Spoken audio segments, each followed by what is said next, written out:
In the ancient village of Umona, by the river Anambra, lived a young woman whose very existence challenged the gods' sense of perfection. Amaka Nwosu was born under a blood moon, and the village whispered that the celestial event had marked her forever. Her left arm stretched unnaturally long, extending past her waist and nearly brushing her knees, while her right arm remained perfectly normal.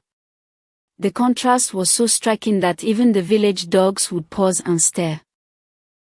From her earliest memories, Amaka knew she was different. When other children played games requiring 2 equal arms, she watched from the shadows of her mother's hut. When young women gathered to pound yam or weave baskets, their synchronized movements reminded everyone of what Amaka could never achieve. The village children had countless names for her: Monkey Girl, Snake Arm, the Cursed One. But the cruelest was simply Ogologo, the Long One. Her mother, Ngozi, would pull Amaka close during the worst moments, whispering ancient prayers and rubbing shea butter on the elongated limb as if it might somehow shrink back to normal size. "The gods make no mistakes, my daughter," she would say, though her voice often trembled with doubt. "Your arm is not a curse, it is a mystery waiting to be solved." Amaka's father, Amaka, a proud blacksmith, tried his best to include his daughter in village life. He crafted special tools for her unique proportions and taught her to work the forge despite the awkwardness of her mismatched arms. But even his fierce love couldn't shield her from the daily humiliations. Market women would pull their children away when she approached. Young men would laugh behind her back, making crude jokes about what it would be like to embrace someone with such deformity. "Who would marry such a girl?" the village gossips would whisper, not caring if Amaka could hear. What children could she bear? What work could she do? She is touched by the spirits, and not in a good way. By her 20th year, Amaka had grown weary of the stares and whispers. She had mastered the art of hiding her long arm beneath flowing robes and learned to walk with a distinctive grace that almost made people forget her difference. Almost. She spent her days helping her mother with the farming and her evenings creating intricate pottery with her father's modified tools. Her pieces were actually quite beautiful, but few villagers would buy anything made by cursed hands. The village of Umona prided itself on ancient traditions, none more sacred than the festival of first rains. For centuries, this celebration had ensured the village's prosperity. At the heart of the festival lay the golden anklet of Queen Neoma, a legendary ruler whose wisdom had once saved the kingdom from 7 years of drought. The anklet, crafted from pure gold and embedded with gems that caught light like captured raindrops, was more than jewelry, it was a covenant with the rain spirits. Legend claimed that as long as the anklet remained in the village, blessed by the ancestors and worn by the reigning king during the ceremony, the rains would never fail. The ritual was precise. King Obinna would wear the anklet, dance the ancient steps, and pour libations into the sacred well of tears. The spirits would be pleased, and the rains would come. But the gods, it seemed, had a sense of humor darker than the night sky. On the morning of the festival, as the entire village gathered in the central square, disaster struck with the swiftness of lightning. King Obinna, resplendent in his ceremonial robes, was performing the ritual dance. The golden anklet gleamed on his leg as he moved with practiced precision around the sacred well. Children clapped, women ululated, and men beat their drums with thunderous rhythm. Then it happened. During a particularly energetic leap, the ancient clasp of the anklet, weakened by centuries of use, suddenly snapped. The precious relic sailed through the air in a perfect arc, glinting in the morning sun like a falling star. Time seemed frozen as hundreds of eyes tracked its flight. Then, with a sound that might have been the gods themselves weeping, the golden anklet of Queen Neoma disappeared into the dark depths of the sacred well. The silence that followed was more terrible than any scream. King Obinna fell to his knees at the well's edge, his face a mask of horror. The village elders rushed forward, their ceremonial staffs clattering as they peered into the abyss. The well was ancient beyond memory, carved deep into the earth by forgotten ancestors. Its walls were smooth stone, and its depths vanished into blackness that seemed to swallow light itself. The anklet. Chief Ikena gasped, his voice cracking with age and terror. Without it, the rains will not come. We are doomed. Panic rippled through the crowd like fire through dry grass. Women began wailing, their voices rising in the traditional songs of mourning. Men shouted over each other, proposing increasingly desperate solutions. Someone suggested lowering a rope, but the well was too narrow for a grown person to descend safely. Others proposed using long sticks or hooks, but the anklet had fallen too far for such simple tools to reach. We must send someone down, declared Chief Okafor, sweat beading on his weathered brow. A child, perhaps. Someone small enough to fit through the opening. And kill an innocent child for a piece of jewelry. King Obinna stood slowly, his voice heavy with anguish. I will not sacrifice a life for my clumsiness. Hours passed as the village debated. They tried everything their collective wisdom could devise. Ropes with hooks, long bamboo poles, even attempts to drain the well by digging channels. Nothing worked.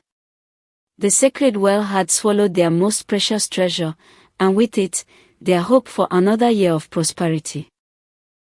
As the sun began its descent toward the horizon, painting the sky in shades of orange and red that reminded everyone of drought and famine, a small voice spoke from the back of the crowd. I could try. The words were so quiet that few heard them initially. But gradually, conversations died as people turned to identify the speaker. The crowd parted like water, revealing Amaka standing with her unusual arms partially hidden beneath her wrapper. What did she say? Someone whispered. The long-armed girl wants to help, another replied, and cruel laughter began to ripple through the gathering. But King Obinna raised his hand for silence. His eyes, red-rimmed with tears and desperation, fixed on Amaka with sudden intensity. Child, what did you say? Amaka's heart pounded so hard she was certain everyone could hear it. Every instinct screamed at her to flee, to disappear back into the crowd and pretend she had never spoken. But something deeper than fear, a lifetime of watching from the sidelines, pushed her forward.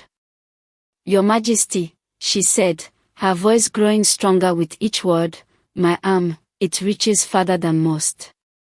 Perhaps it could reach what others cannot. The laughter that erupted was immediate and harsh.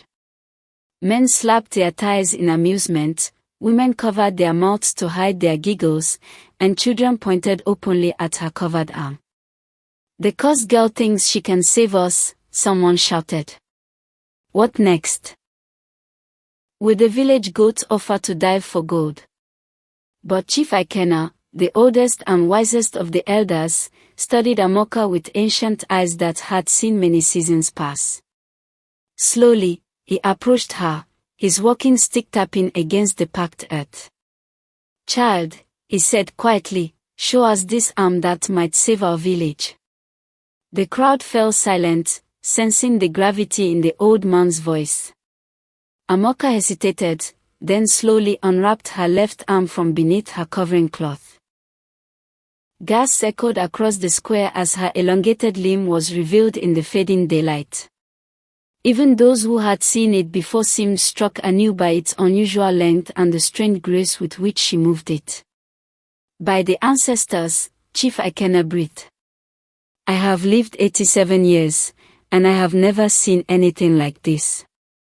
Perhaps this is not a curse at all, but a gift waiting for its purpose. King Obinna stepped forward, his royal composure cracking to reveal desperate hope. Amaka, daughter of Amaka, are you certain you could reach the anklet? The well is deep, and the walls are slick with moisture. If you fall. I understand the risk, Your Majesty, Amaka replied, surprised by the steadiness of her own voice. But I have lived my entire life being told my arm was a curse.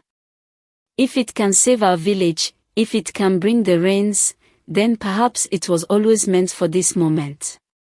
The crowd watched in amazement as preparations began. Strong young men positioned themselves around the well's edge, ready to hold Amaka secure. Her father, tears streaming down his face, fashioned a special harness from the finest leather in his workshop. Her mother whispered prayers to every ancestor she could name, her hands shaking as she braided protective charms into her daughter's hair. As Amaka positioned herself at the well's edge, the entire village held its breath. The opening was barely wide enough for her shoulders, and the depths below disappeared into impenetrable darkness. But her long arm, the source of 20 years of shame and mockery, slipped through the opening with surprising ease. Down, down, down she reached, her extraordinary limb extending into the blackness like a snake seeking its prey. The villagers above strained to see, their faces pressed close to the well's rim. Minutes passed that felt like hours. Sweat beaded on Amaka's forehead as she stretched every muscle, reaching deeper than should have been humanly possible. And then, contact. Her fingers brushed against something cold and metallic. The golden anklet of Queen Neoma, lying in the mud and darkness at the bottom of the sacred well. With careful, deliberate movements, she maneuvered her fingers around the precious relic, securing it in her grasp. I have it, she called up, her voice echoing strangely in the confined space. The crowd erupted in cheers as she was carefully pulled back to the surface, the golden anklet gleaming in her triumphant grasp like a captured star. But the celebration was nothing compared to what happened next. King Obinna, instead of simply taking the anklet, fell to his knees before Amaka. His action sent shockwaves through the assembled villagers, who had never seen their monarch kneel before anyone except the ancestors. Amaka, daughter of Amaka, the king said, his voice carrying across the silent square, the gods have spoken through your actions today. What we saw as imperfection was actually divine preparation. Your unique gift has saved not just our festival, but our very survival. He stood slowly, his eyes never leaving her face. In all my years as king, I have searched for a queen worthy of our people. I have looked for beauty, for grace, for wisdom. But today, I have found something rarer. A woman marked by destiny itself. The proposal that followed was unlike anything in the village's history. King Obinna, before the entire community that had mocked and ostracized Amaka, asked for her hand in marriage. Not out of pity or obligation, but out of genuine recognition of her extraordinary nature. The wedding that took place 3 moons later was the most magnificent celebration Omona had ever witnessed. The very people who had once crossed the street to avoid Amaka now lined the paths, throwing flower petals and singing her praises. Her unusual arm, once hidden in shame, was now adorned with golden bracelets that caught the light like captured sunbeams. Queen Amaka ruled with wisdom that seemed to flow from her unique perspective on life. Having known rejection and isolation, she became a fierce protector of the outcast and different.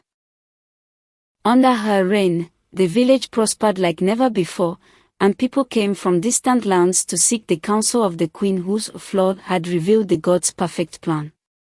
And every year, during the festival of first rains, Queen Amaka would stand beside the sacred well and tell the story of how sometimes our greatest weaknesses are actually our most extraordinary strengths, waiting for the right moment to shine.